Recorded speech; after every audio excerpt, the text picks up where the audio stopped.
Meanwhile, in reality, of course, Russia moving ahead with the digital ruble, biometric screening for banks, and they had all of the digital health certificate rollout attempts in the past few years, and all of that craziness happening there in Russia as well. China, of course, social credit, all of these social credit fears that are coming with the CBDC. Where does social credit originate from? Oh, that's right, China.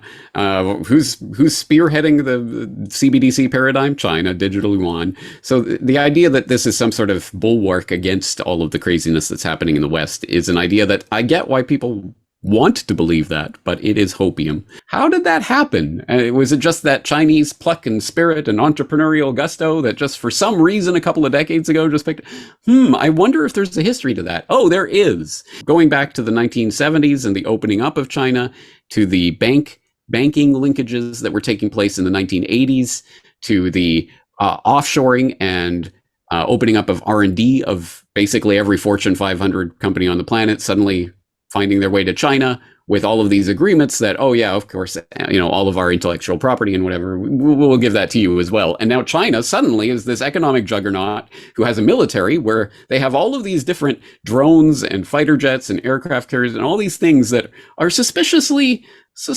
Western. Where did they get all this technology? And wait, on their promotional video, there's actually English on some of their heads-up displays. And why was that? Oh, are they literally copying technology? And how did they get the hands on it? And all of that. And people pretend to act surprised, despite the fact that 50 years ago, Anthony Sutton, a professor at the Hoover Institute, who got kicked out of the Hoover Institute because he started writing really important academic treatises on how the Soviet boogeyman was essentially being propped up by the West via all sorts of things, the Lend-Lease agreements and the various technology transfers that were going on, and all of this. There's so much research into it, but essentially his thesis was that the Cold War was essentially being propped up as if there was one side that was controlling both sides. Wow, imagine that.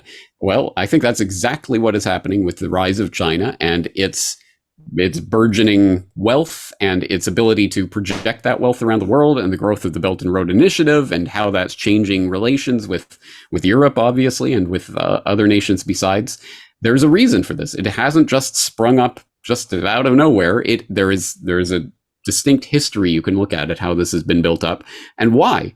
Well, why was it done in the first place? Well, as we saw with Cold War 1.0, it was an incredible boon for the usual military-industrial complex players, but also the idea of the security state and monitoring citizens and having the Red Scare, the Red Menace, the McCarthyite purges, and all of that comes on the back of that type of boogeyman.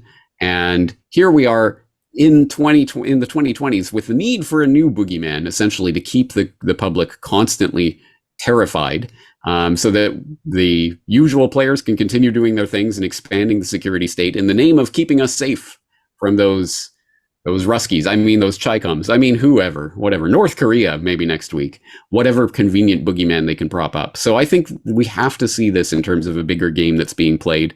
And unfortunately, who are the people who always suffer in this? Whether we look at what's going on in Ukraine or any of these other conflicts that are arising, it's always the people, the average people, who suffer. It's the people in Donbass. It's the Ukrainian people themselves. It's the Russian conscripts who are being fed into this meat grinder for the purposes of this greater game that's going on between these grand chess masters of the grand chessboard.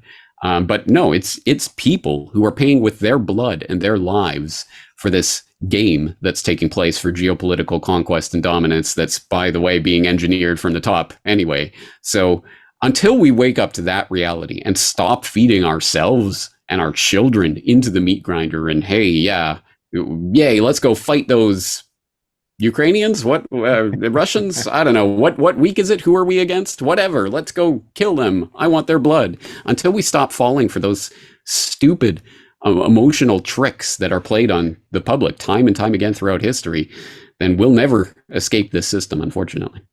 Mr. Putin, President Putin, Premier Putin, he's an egomaniac. He's a megalomaniac. He just wants to be in power, and he's going to do what he gets told to do, the same as Zelensky does, the same as Bush has done, the same as what's his name? Blair, certainly.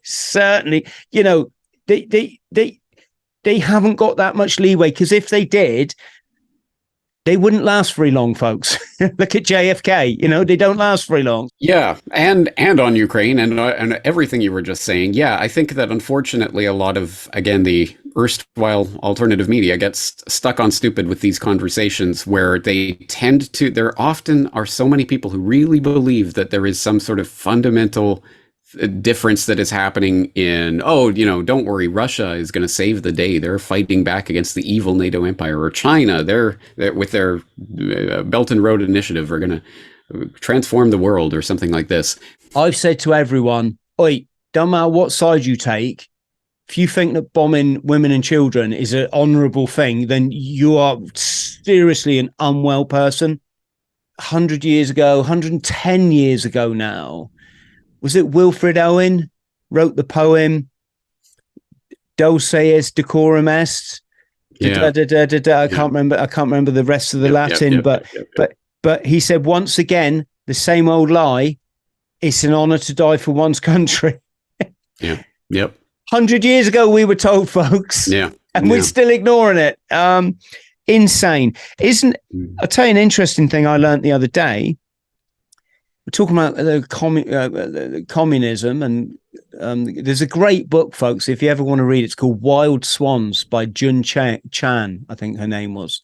She talked about 3 generations of Chinese women, started under Mao.